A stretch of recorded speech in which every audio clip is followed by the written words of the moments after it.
FIFA is once again in the headlines. And not for footballing brilliance, but for a money grab. The governing body that should set the gold standards is instead doing everything it shouldn't. The biggest acquisition, prioritizing profit over people. Raising one brutal question. Is FIFA turning into the world's game into a playground for only the elite? The 2026 Men's World Cup was meant to be history-making. 48 teams, 3 host nations and a mega push into the American market. But FIFA seems determined to crush the dream before the ball is even kicked. Ticket sales are technically underway. And just like a pop concert, FIFA has started a pre-sale lottery for certain card holders. But that's not the scandal. The real problem? It's the dynamic pricing. FIFA has announced that the cheapest tickets will quote-unquote start at $60. The most expensive, for the final, are jaw-dropping $6,700. But here's the catch. Conditions apply. Dynamic pricing means that if demand soars, your $60 ticket can suddenly jump to $200 or more. And there's no cap or resale either. So anyone who manages to buy early can flip the ticket for whatever price they want. That's not just expensive, that's extortion wearing a FIFA badge. And fans aren't taking it lightly. New York mayoral candidate Zohran Mamdani has called out FIFA, launching a petition against this shameless money-first policy. I have long been quite troubled by how the supposed stewards of the game have opted for profit time and time again at the expense of the people that love this game. And FIFA, their defense is even worse than the policy. They claim they are simply aligning with the market practice.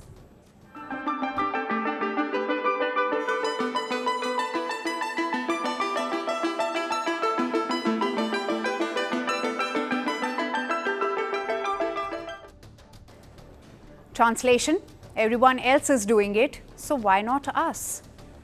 But here's the thing, football isn't everyone else. Football isn't Coachella. It isn't Beyonce on tour. It's the World Cup, the sport that belongs to every corner of the globe, not just the 1%. Look at history. Dynamic pricing has already sparked fan revolts. Oasis concert in England, the FA Cup final last year. Fans fumed, atmospheres ruined. If it's a music gig, fine, the rich will still fill the seats. But football runs on emotion, not on excess. The terraces aren't built on Wall Street money. They are built on passion, fans screaming, singing, waving flags, living every second. Dynamic pricing doesn't sell atmosphere. It sells empty seats. Because the fastest people to buy tickets aren't the most passionate. In fact, they are the most desperate for profit. The people who get the tickets quickest are not the ones who are actually the most eager to be there. They're the ones who are the most excited at the prospect of a profit. This also has a real impact on the potential for the atmosphere of the World Cup. So even if FIFA manages to sell every single ticket, what happens when resale prices hit the stratosphere? How many go unsold then? How many true fans are left outside the stadium, priced out of their own sport?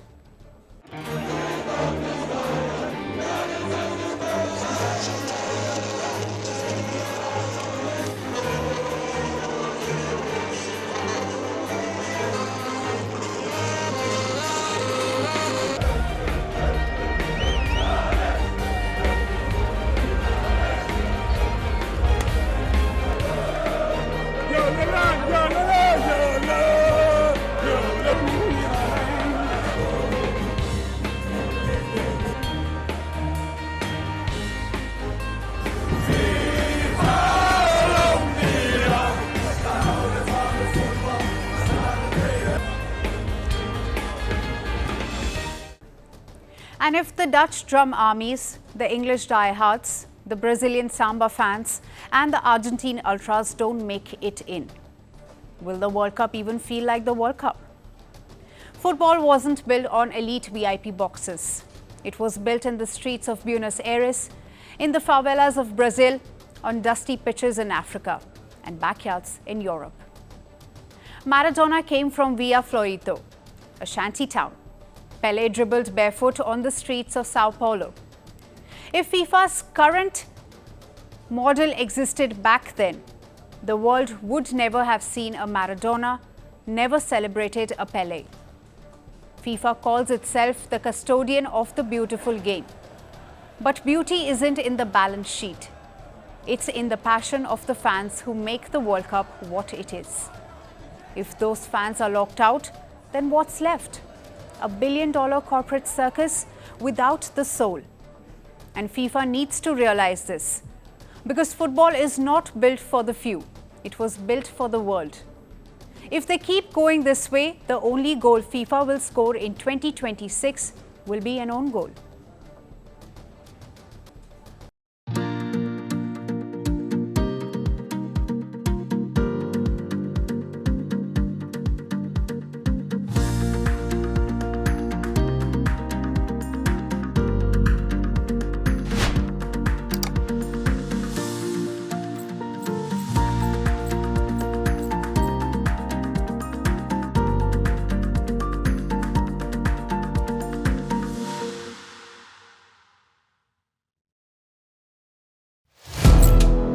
Firstpost now available in 9 languages on YouTube. English, Stands at $36 trillion. French, Le FMI, comme German, Geschäftsführenden Direktor, Hindi, $30 trillion ka karjo. Indonesian, Pemerintah tanpa pemeriksaan. Italian, Sekali radikali. Stop. Japanese, $4 trilhões. Portuguese, Por causa do próprio balanço patrimonial. Spanish. Beautiful bill. Go to Settings, click on Audio Track and select a language of your choice. Be the first to know what's happening around you in your first language. Firstpost.